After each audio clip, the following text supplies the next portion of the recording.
જય મુરલીધર વિદ્યાર્થીઓ, આજે આપણે ધોરણ 12 વિષય સમાજશાસ્ત્રનું 7મું પ્રકરણ સામાજિક આંદોલન વિશે ચર્ચા કરશું.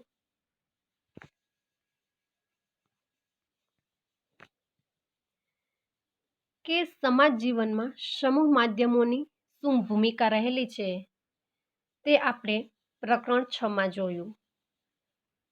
તો હવે આપણે પ્રકરણ 7માં સામાજિક આંદોલન વિશે જોઈશું કે કોઈ એક જગ્યાએ બનતી ઘટના ક્ષણભરમાં વિશ્વમાં ફેલાય છે. તો સામાજિક આંદોલન વિશેની જાણકારી પણ સમૂહ માધ્યમોને લીધે આપણને મળે છે. આ સામાજિક આંદોલનો કોને કહેવાય? કયા કયા પ્રકારના સામાજિક આંદોલનો થયા છે અને આંદોલનોના લક્ષણો કયા છે અને માનવ સમાજ પર તેની કેવી અસર પડે છે, એ તમામ વિગતો આપણે આ પ્રકરણમાં મેળવીશું. તો હવે આપણે આ પ્રકરણની શરૂઆત કરીએ ત્યારે સામાજિક આંદોલનને સામાજિક ચળવળ તરીકે ઓળખવામાં આવે છે. અંગ્રેજીમાં તેના માટે સોશિયલ મૂવમેન્ટ શબ્દ પ્રયોજવામાં આવે છે અને સામાજિક ચળવળ કે આંદોલન આખરે તો સમાજમાં થતા હોવાથી એની પ્રત્યક્ષ કે પરોક્ષ અસર સમાજની વ્યવસ્થા ઉપર પડે છે. કે ખાસ કરી અને સામાજિક ચળવળ કે આંદોલન સમાજમાં જ થતા હોય છે તો તેની ડાયરેક્ટ ઇનડાયરેક્ટ જે અસરો છે તે આપણા સમાજની વ્યવસ્થા ઉપર પડતી જોવા મળે છે. આથી આ એકમમાં સામાજિક આંદોલન શબ્દનો ઉપયોગ કરવામાં આવ્યો છે. તો હવે આપણે પ્રસ્તાવનાની શરૂઆત કરીએ કે સામાજિક આંદોલન શબ્દ 19મી સદીમાં પહેલવહેલો વપરાવા લાગ્યો.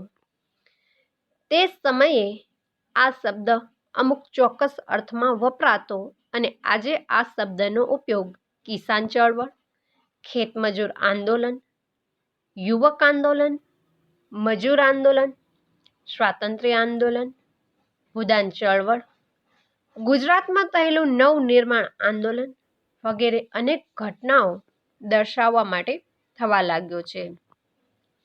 કે સામાજિક આંદોલન જે શબ્દ છે તે 19મી સદીમાં વહેલી વખત વપરાવા લાગ્યો હતો અને માત્ર તે ખાલી ચોક્કસ અર્થમાં જ વપરાતો હતો અને કહેવાય ને કે અલગ અલગ જાતની જે ચળવળો હોય તેના માટે આ શબ્દ વપરાવા લાગ્યો. અને હવે આ જે શબ્દ છે એ ઘણી બધી ઘટનાઓ વિશે દર્શાવવા માટે વપરાય છે. કે જુદા જુદા સમયે અને જુદા જુદા સંજોગોમાં સમાજના જુદા જુદા વિભાગો તરફથી રૂઢિગત સંસ્થાઓ કે મૂલ્યોને બદલે નવી વ્યવસ્થાઓ નિર્માણ કરવાની માંગણીઓ રજૂ કરવામાં આવે છે. પરંતુ પરિવર્તનની માંગણીનો પ્રતિકાર કરવામાં આવે છે અને વર્તમાન વ્યવસ્થાઓ જૂની ટેવો જાળવી રાખવા માટેના પણ પ્રયાસ થાય છે.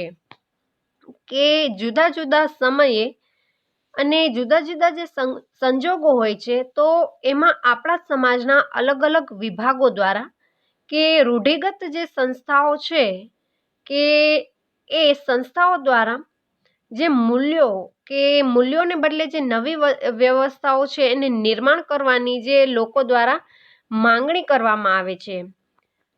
પરંતુ આપણી જે રૂઢિગત સંસ્થાઓ છે એ પરિવર્તનને સ્વીકારતી નથી કે પરિવર્તનની જે માંગણીનો પ્રતિકાર કરવામાં આવે છે અને વર્તમાન જે વ્યવસ્થાઓ જૂની ટેવો જાળવી રાખવા માટે આ રીતના પ્રયાસ થતા હોય છે. તો આમ એક બાજુ પરિવર્તનની માંગણી કરતા જૂથો અને બીજી બાજુ વર્તમાન વ્યવસ્થા ટકાવી રાખવા માંગતા જૂથો, આ બંને વચ્ચે કોઈને કોઈ સ્વરૂપનો સંઘર્ષ થાય છે. કે એક જે કહેવાય ને કે જૂની પેઢીના લોકો અને તેની સામે અત્યારના નવી પેઢીના જે યુવાનો છે એ પોતાની જે પરંપરા અને રૂઢિગત જે પ્રણાલીઓ છે એમાં પરિવર્તન લાવવા માંગે છે. તો આ બાબતને ધ્યાનમાં લઈ અને કોઈને કોઈ સ્વરૂપનો સંઘર્ષ ઉત્પન્ન થાય છે. તો આ સંઘર્ષ આપણને સામાજિક આંદોલન આંદોલન તરીકે ઓળખીએ છીએ. તો આ ઘટના જ સામાજિક આંદોલન જન્માવે છે. આ રીતે જોઈએ તો સામાજિક આંદોલન અજાણતા જ પેદા થઈ જતી ઘટના નથી. કે આ બાબતને આપણે ધ્યાનમાં રાખીને જોઈએ તો સામાજિક આંદોલન જે છે એ અજાણતા કે આપણને ખ્યાલ ન હોય ને એ રીતના ઉત્પન્ન નથી થતી, પરંતુ આપણને ખ્યાલ હોય અને આપણે જે ક્રિયાઓ કરીએ છીએ તેના આધારે સામાજિક આંદોલન ઉત્પન્ન થાય છે. કે તેની પાછળ સભાનતાપૂર્વકના હેતુઓ રહેલા હોય છે. તેમાં પરિવર્તન માટેની સભાન માગણી રહેલી હોય છે. કે સામાજિક જે આંદોલન છે એની પાછળ સભાનતાપૂર્વકના કેટલાક હેતુઓ કે ખાસ કરીને પરિવર્તનનો હેતુ કોઈ પણ બાબતમાં અને તેની સાથે સાથે માંગણીઓ રહેલી હોય છે. તો આંદોલન સાથે વિચારસરણી પણ સંકળાયેલી હોય છે. કે આંદોલનોની સાથે અલગ અલગ વિચારસરણી સંકળાયેલી હોય છે અને તેને જ કારણે આંદોલન ઉદ્ભવે છે. કે વિચારસરણી આંદોલનકારીઓના અસંતોષને પ્રગટ કરે છે અને સમસ્યાઓના નિવારણનો માર્ગ રજૂ કરે છે અને પરિવર્તનની માંગણીનું વાજબીપણું પ્રસ્થાપિત કરે છે. કે વિચારસરણી જે અલગ અલગ હોય છે એ આંદોલનકારીઓનો જે અસંતોષ છે તે પ્રગટ કરે છે અને સમસ્યાઓના નિવારણનો માર્ગ રજૂ થતો હોય છે અને પરિવર્તનની જે માંગણી છે એનું વ્યાજબીપણું જે છે એ પછી પ્રસ્થાપિત કરવામાં આવતું હોય છે. તો આ રીતના આંદોલન કરી અને સમાજમાં પરિવર્તન કરવા માટે લોકો પ્રયત્ન કરતા હોય છે. તો આ રીતના સામાજિક આંદોલન આપણને ઘણી બધી જગ્યાએ આપણી સમાજમાં જોવા મળતા હોય છે. તો હવે આપણે તેનો અર્થ અને તેના લક્ષણો વિશે માહિતી જોઈએ. હવે આપણે સામાજિક આંદોલનનો અર્થ પહેલા જોઈ લઈએ. કે સામાજિક આંદોલન એ સામાજિક પ્રક્રિયા છે. તો સામાજિક આંદોલનને સામાજિક પ્રક્રિયા તરીકે શા માટે ઓળખવામાં આવે છે? કારણ કે તે આપણા સમાજમાં થતી પ્રક્રિયા છે, તેના કારણે તે સામાજિક પ્રક્રિયા તરીકે ઓળખાય છે. તો મોટે ભાગે સામાજિક પરિવર્તન ધીમું અને બિન આયોજિત હોય છે. કે સામાજિક પરિવર્તન જે છે તે ખૂબ જ ધીમું હોય છે અને બિન આયોજિત કે કોઈ પણ આયોજન વગરનું હોય છે.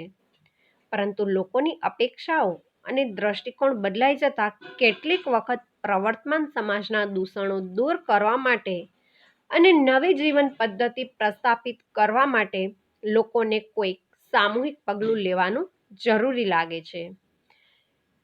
કે આમ તો જોઈએ તો પરિવર્તન ખૂબ જ ધીમું અને બિન આયોજિત હોય છે, પરંતુ ઘણી બધી વખત કે લોકોની જે અપેક્ષાઓ છે અને લોકોનો જે દ્રષ્ટિકોણ છે તે બદલાઈ જાય છે.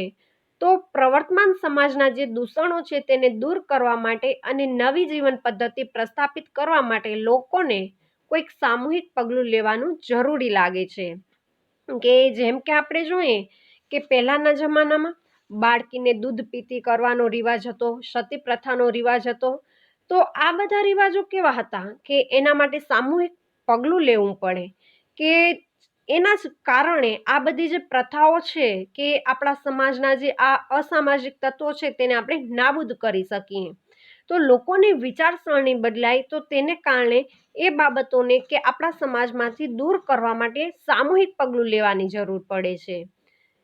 પરંતુ અહીં એ યાદ રાખવું જોઈએ કે લોકોને કામચલાઉ અને છૂટાછવાયા સામૂહિક પગલાંને સામાજિક આંદોલન કહી શકાય નહીં. કે ખાસ કરી અને એ બાબતને આપણે અહીંયા ધ્યાન રાખવાની છે કે લોકોના જે કામચલાઉ અને છૂટાછવાયા જે સામૂહિક પગલાં છે એને આપણે સામાજિક આંદોલન ન કહી શકીએ, પરંતુ કે એક સાથે જ લોકો આ કોઈ પણ જાતની આપણી સમાજની સમસ્યાઓ, કુરિવાજો, પ્રથાઓ છે એને નાબૂદ કરવા માટે આખા સમાજના લોકો એક સાથે કોઈ પણ સામૂહિક પગલાં લે તો જ આપણે તેને સામાજિક આંદોલન કહી શકીએ. તો જુદા જુદા સમાજશાસ્ત્રીઓએ સામાજિક આંદોલનની જુદી જુદી વ્યાખ્યાઓ આપી છે. તો એ વ્યાખ્યાઓ વિશે હવે આપણે જોઈશું. તો પહેલાં જ આપણે બ્રૂમ અને સેલ્બનિક વિશે જોઈએ. કે બ્રૂમ અને સેલ્ઝનિકના મતે લોકોનું સામૂહિક પગલું જ્યારે સંગઠિત લાંબા સમય સુધી ચાલે તેવું હોય છે ત્યારે તેવા સામૂહિક પગલાંને સામાજિક આંદોલન કહેવાય.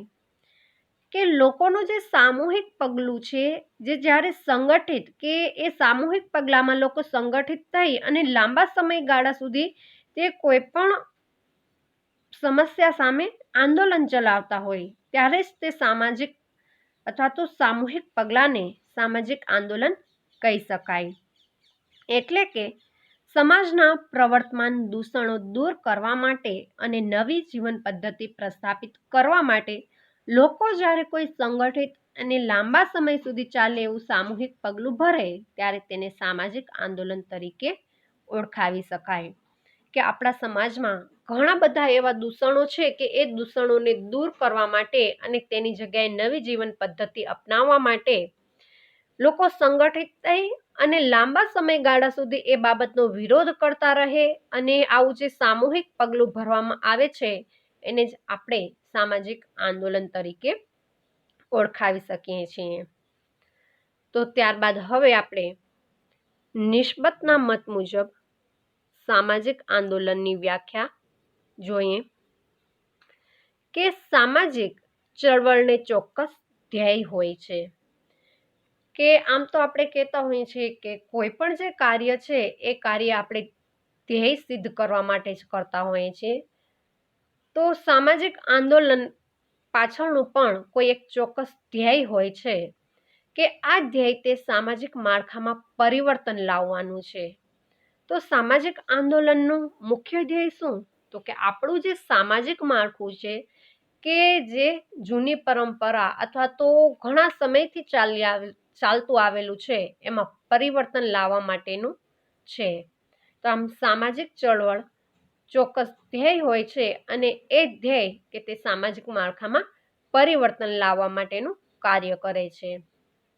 તો અહીં આપણે સામાજિક આંદોલનની વ્યાખ્યાઓ જોઈ.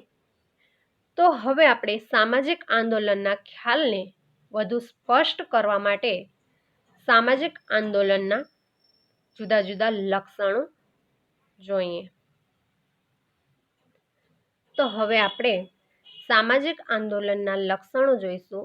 એમાં પહેલું લક્ષણ છે કે આંદોલન એ સામાજિક અને લાંબા ગાળાની પ્રક્રિયા છે.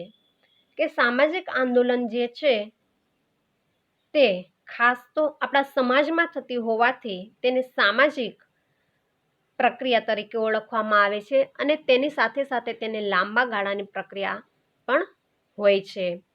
કે આપણા સમાજમાં કોઈ પણ પરિવર્તન હોય છે તે ખૂબ જ ઝડપથી નથી થઈ જતું, પરંતુ એ પરિવર્તન લાવવા માટે આપણા આખા સમાજના લોકો તૈયાર થાય ત્યારબાદ જ એ પરિવર્તન શક્ય બને છે. તો તેના માટે આંદોલન એ લાંબા ગાળાની પ્રક્રિયા છે.